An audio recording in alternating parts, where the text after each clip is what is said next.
Hello everyone, welcome back. So in this particular video, we are going to see about Newton's third law of motion.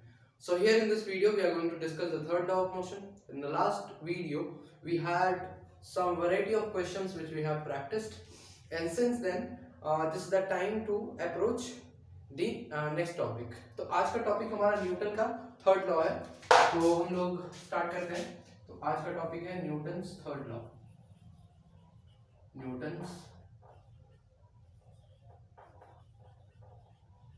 Third law of motion.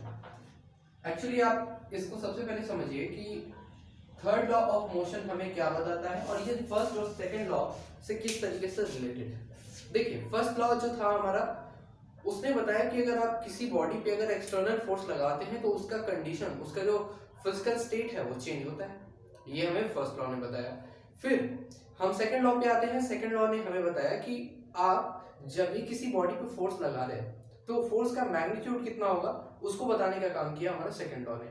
ठीक है, तो दोनों चीज पे एक relation, मैंने आपको क्वेश्चन भी बोला था पिछले वीडियो में सेकंड लॉ ऑफ मोशन में कि आप फर्स्ट लॉ और सेकंड लॉ में एक रिलेशन ढूंढिए. आपने रिलेशन ढूंढा होगा, आप इसी कंक्लूजन पे पहुंचे होंगे कि नेट एक्सटर्नल फोर्स जब जीरो होता है, जब नेट एक्सेलरेशन जीरो होता है, तो बॉडी कांस्टेंट वेलोसिटी से मूव करती है. दोनों के बीच में यही रिलेशन है.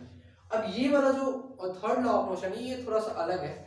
ये आपको बताएगा कि अगर किसी बॉडी पे आप सर्टेन मैग्नीट्यूड का फोर्स लगाते हैं तो वो भी आपके ऊपर एक सर्टेन मैग्नीट्यूड का फोर्स लगाती है in the opposite direction on your body. For example, मैं अगर इस वॉल पे फोर्स लगा रहा हूँ, this wall is pulling me back, pushing me back, so I am applying a force on this wall, okay, and after this a force applies a wall on me. So there the magnitude of force which I applied is same as the magnitude of the force the wall applied to me. मतलब जितना force मैंने लगाया उतना ही wall ने मेरे ऊपर लगाया.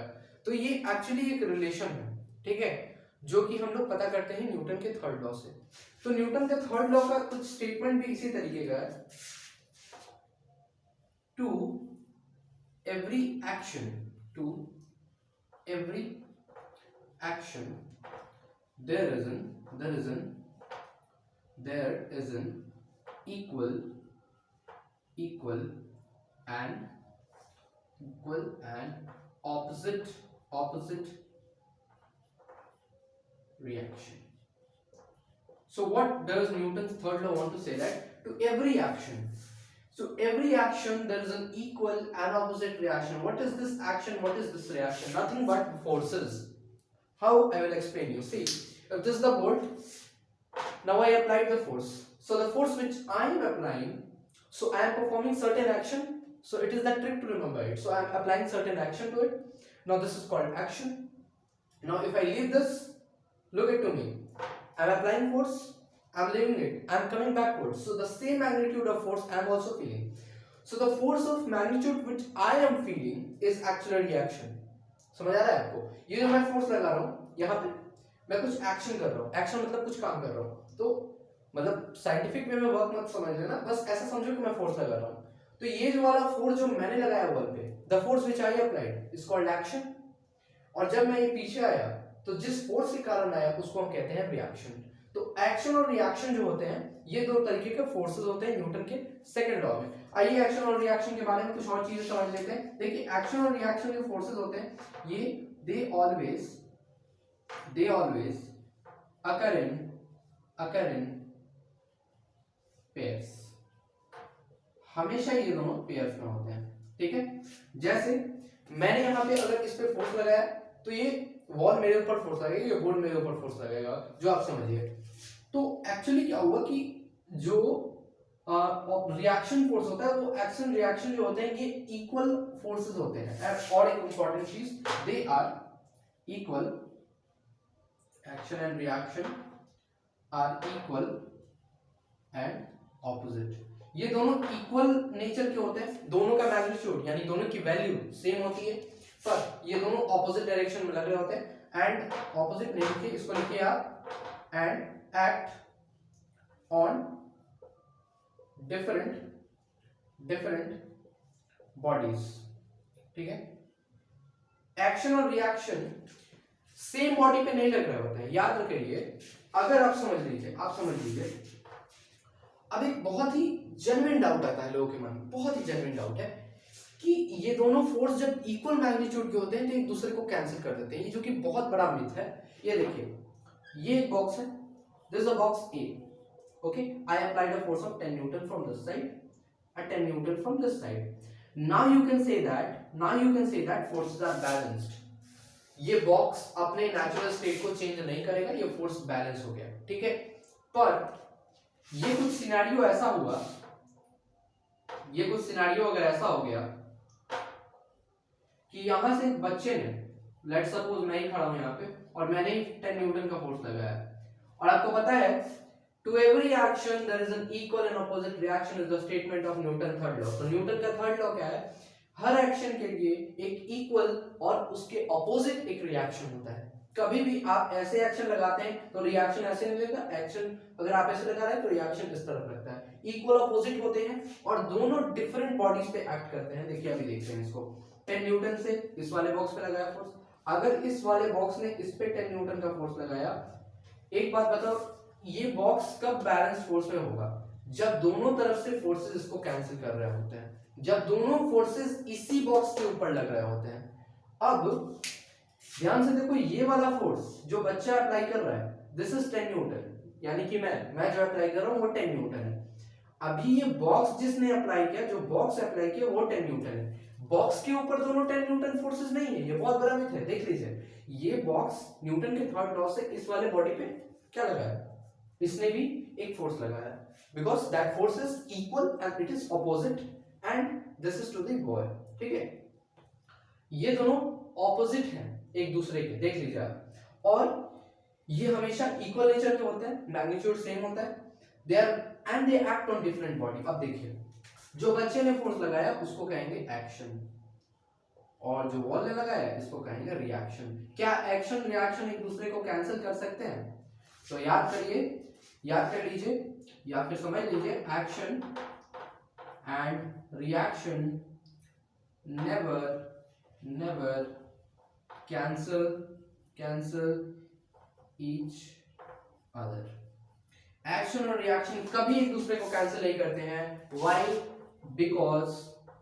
Because they act on different bodies, ठीक है, क्योंकि एक्शन और रिएक्शन दो डिफरेंट बॉडी पे एक्ट करते हैं, ठीक है।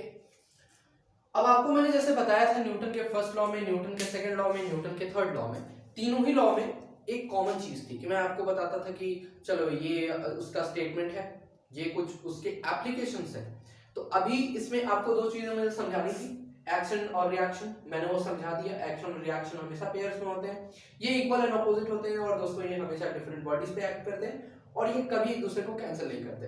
चलिए नेक्स्ट आते हैं हम इसके कुछ एप्लीकेशन पार्ट पे, ओके। तो इसका कुछ एप्लीकेशन हम देख लेते हैं, ओके।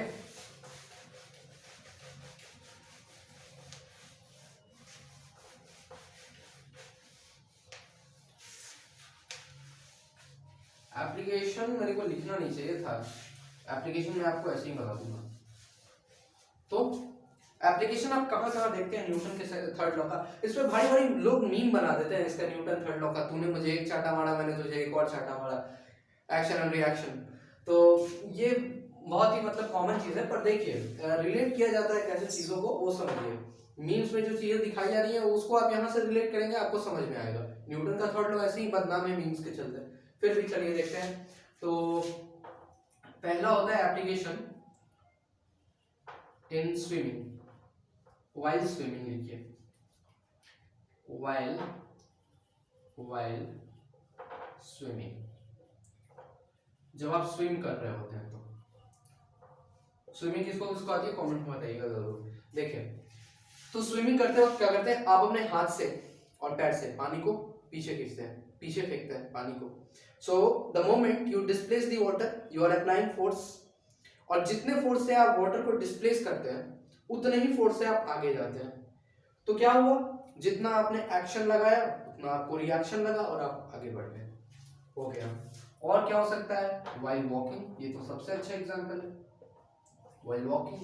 अब आप चल रहे हैं, जैसा मैं यहाँ से चल रहा हूँ और मैं यहाँ पे रुका, तो क्या मैंने पीछे की तरफ फोर्स लगाया और मैं आगे की तरफ आ गया। Just give me 2 minutes, okay, just give me. तो we were seeing while walking. तो जैसे मैं वॉक कर रहा हूँ, ठीक है, मैंने वॉक किया तो मैंने एक स्टेप पीछे लिया, और जितना मैं एक स्टेप पीछे लगता हूँ मैंने एक्शन लगाया और आगे की तरफ मैं बढ़ गया। This is reaction. तो मैंने पीछे की तरफ फोर्स लगाया, आगे की तरफ मुझे रिएक्शन मिला। तो आप देखिए, मैंने पीछे की तरफ फोर्स लगाया अपने पैर से, आगे की तरफ मैं चला, तो एक्शन इधर, रिएक्शन इधर। फिर से देखिए, इक्वल और ऑपोजिट, इक्वल इक्वल, जितना मैंने फोर्स लगाया उतना से मैं आगे गया, ऑपोजिट, इस डायरेक्शन में मैंने एक्शन किया, इस डायरेक्शन में मेरा रिएक्शन हुआ। तो इस तरीके से हम लोग एक्शन और रिएक्शन फोर्सेस को डिफाइन करते हैं, ठीक है। ओके, तो मैंने व्हाइल वॉकिंग भी आपको समझा दिया, व्हाइल स्विमिंग, व्हाइल वॉकिंग, ठीक है। और भी बहुत सारे एप्लीकेशन देख सकते हैं आप। और हाँ, वो मैं आपको एक शॉर्ट्स भी बना के दिखाऊंगा वो बलून वाले पे। तो बलून वाला का देखिए कैसा होता है। ये बलून होता है, ठीक है, ये बलून और ये बलून का नोजल, ठीक है। यहाँ से जब आप एयर फील कर रहे होते हो, सेम प्रिंसिपल पे रॉकेट काम करता है। देखो कैसे मैं बताता हूँ। देखो, एयर इसमें होता है, आप जैसे इस वाले इंफ्लेटेड बैलून के इस वाले जो इसका नोजल होता है इसको खोलते हो, सारा हवा निकलता है, और जैसे हवा इस डायरेक्शन में निकलता है, हवा का मतलब क्या हुआ, यहां से जो एयर निकल रहा है, that air is actually the pressure field in it, जितना प्रेशर ऑफ मॉलिक्यूल्स फील्ड है, और जितना जैसे जैसे आपको पता है pressure is per unit area. तो जिस तरीके से बलून जैसे जैसे एयर को कम करता है, एयर अंदर कम होता है, उसका एरिया कम होता है, और एयर कम होते के साथ साथ ये जितना इसका एरिया कम होते जाता है, जितना जितना इसका प्रेशर कम होते जाता है, ये और ज्यादा ऊपर भागते जाता है। तो इधर वो एक्शन, इधर फोर्सेस नीचे की तरफ, एयर मॉलिक्यूल्स नीचे आ रहे होते हैं, तो सारा फोर्स क्या होता है, इस पर रिएक्शन फोर्स लग जाता है और ये बलून ऊपर जाता है। हाँ, कुछ देर बाद ये ग्रेविटी के कारण नीचे गिर जाए, वो केस अलग है, but the same thing is utilized in rockets. तो रॉकेट्स में कुछ नहीं होता, सेम चीज जैसे बलून के केस में हो रहा था वही होता है, ठीक है। रॉकेट कौन सा रॉकेट, क्रैकर वाला रॉकेट नहीं, जो सैटेलाइट स्पेस वगैरह में होता है, वो रॉकेट में भी यही प्रिंसिपल यूज होता है। हाँ, थोड़ा सा एडवांस फीचर हो सकते हैं, पर न्यूटन के थर्ड लॉ के एप्लीकेशन के अनुसार देखिए क्या होता है।